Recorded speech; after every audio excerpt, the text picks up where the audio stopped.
s'accumule encore en ce moment du côté du Languedoc, une situation à surveiller avec des risques d'inondation, de fortes pluies encore au cours de ces prochaines heures, des pluies que l'on a retrouvées en liaison avec cette activité nuageuse dans une large moitié ouest, alors que dans le nord-est comme prévu, on a eu un ciel un peu plus dégagé. Voilà ces précipitations qui circulent encore dans beaucoup de régions et en particulier donc dans le Languedoc, d'où le maintien de cette vigilance, imprudence, vous voyez, de l'Aveyron jusqu'à la Lozère ou encore ici la Méditerranée ou même sur le Var, parce que ces précipitations vont se poursuivre encore demain matin, en particulier des Pyrénées, donc au sud du Massif central ou encore sur les Alpes. Alors vous voyez, il y aura de tout, hein, de la neige à basse altitude, de la pluie, du vent et même parfois de l'orage. Pendant ce temps-là, plus au nord, on retrouvera un temps un petit peu plus sec avec même une belle luminosité dans le nord-est. Les températures, dans un premier temps, ça ne bouge pas. Donc nous serons encore dans des valeurs positives demain matin dans la plupart des régions. Bon, on ne sera pas très loin des gelées en plaine d'Alsace et puis en cours d'après-midi, toujours ces températures un peu au-dessus des moyennes de saison, mais ouais, globalement quand même de jour en jour, ça baisse un petit peu. Bon, toujours 16 degrés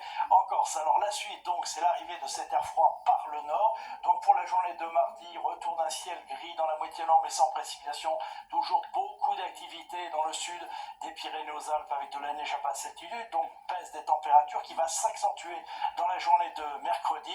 Donc pour le réveillon, regardez, on pourrait bien avoir quelques flocons jusqu'en pleine dans cette nuit de mercredi à jeudi avec une très nette baisse des températures. Cette baisse qui va se prolonger, s'accentuer même les jours suivants. Mais pour jeudi, on aura peut-être quelques flocons dans l'ouest avec des gelées quasiment partout. Puis pour la fin de semaine, regardez comme petit à petit c'est de l'air plus sec, donc plus ensoleillé qui devrait s'imposer avec peu ou pas de précipitations, mais des gelées fréquentes et des températures en dessous des moyennes de saison l'après-midi. Allez, demain c'est Tatiana Silva qui vous en reparlera. En attendant, belle soirée avec nous, à bientôt.